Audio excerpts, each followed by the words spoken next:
the Aging Committee every year I've been here, and we address those issues. And when it comes to how you take care of senior citizens, your elderly, especially with an example that you've talked about, it's kind of like some of the public healthcare concerns that the legislature did tackle the last session.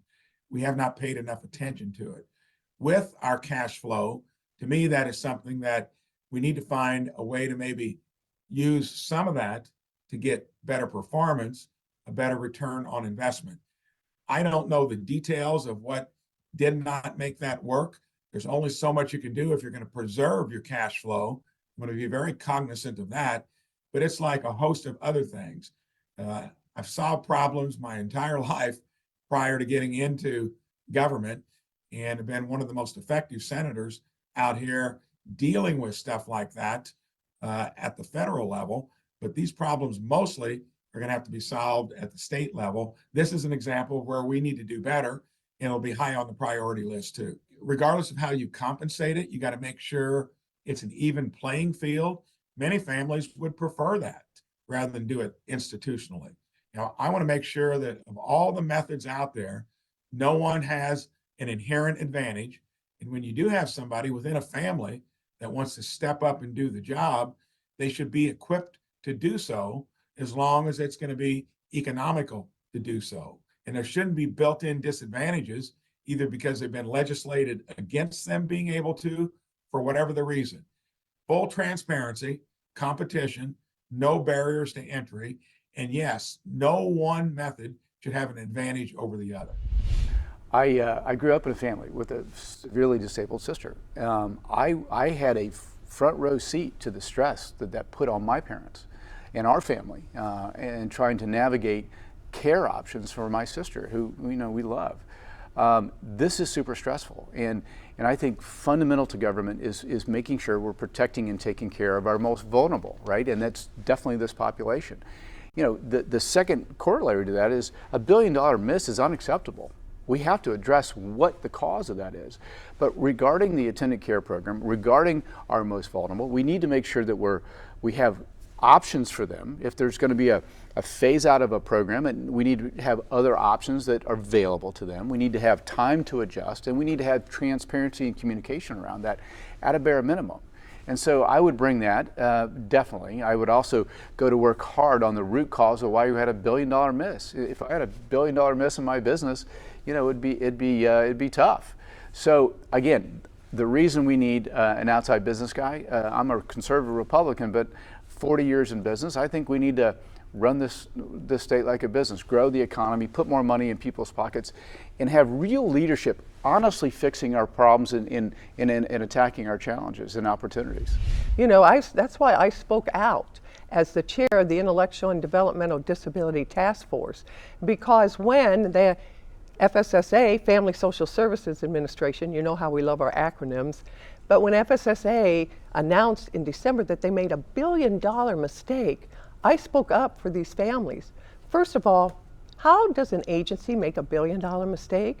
If it was your TV station and someone made $1 billion mistakes, I suspect heads would roll.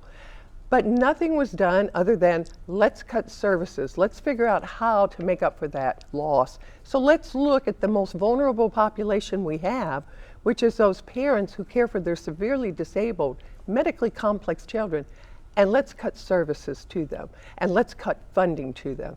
And as you well know, because I know you've covered this story, we're not talking about children that go outside and play and come in and you feed them lunch and set them in front of a TV. These are children that have tracheotomies, that have feed tubes, that are on ventilators, that need 24/7 care.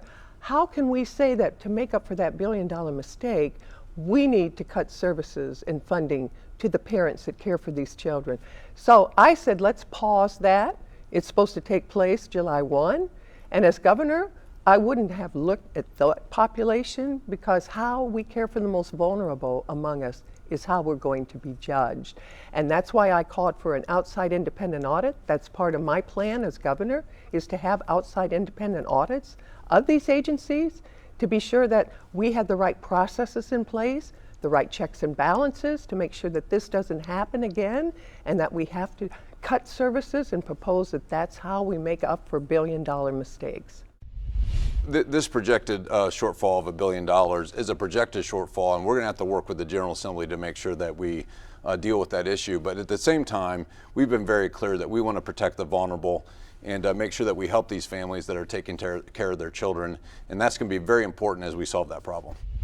Well, the plan to help these families and other families is to put in place at FSSA a process that doesn't make a billion-dollar error. I mean, the problem that you have is not that this program was funded in the first place. Someone made a decision to fund the program. That decision has been made. The problem is that someone in government through the FSSA and the Holcomb Crouch administration has dropped the ball on the projections, and so there's $1 billion shortfall. So who bears the burden of that $1 billion shortfall? Well, clearly those in government decided that that program would bear the burden, and that's wrong. That program was already created, was already funded, should not bear the burden of an error made by government officials. What should happen is we should quit talking about the billions of dollars of surplus that we have and go back into the budget process, cut that $1 billion out of the budget surplus and restore that program. If there is a determination that the program is no longer necessary, that should go through the ordinary budget cycle and review process and be determined based on the merits of the program, not because of a shortfall caused by government officials. This is a really important question, and the reason is because you're talking to a true conservative, right? So whenever people come to me and they tell me, you know, how are you going to solve my problems, I always remind them, remember who you're talking to. I'm a person that actually believes in smaller government. And so what I love is that I've gone around the state of Indiana and I've looked at these programs that people are setting up. There's a beautiful program, The Sky's the Limit, in the Winslow area of Indiana. But there are people that are spending their time in these nonprofits. What we need to do in community is we need to support those nonprofits. And so I'm a person that says, yes, government needs to be involved in the things that involve government, but when it comes to the areas where the private sector needs to be involved and be encouraging community, that's where it's my job as a governor to go and escort these programs all over the state and encourage community to come alongside and start supporting those as well. Taxpayer dollars as the answer to everything is not less government, lower taxes. So what I say to people is, let's get to the programs that really need the money, and then the ones that we need to get the private sector involved, let's do that too.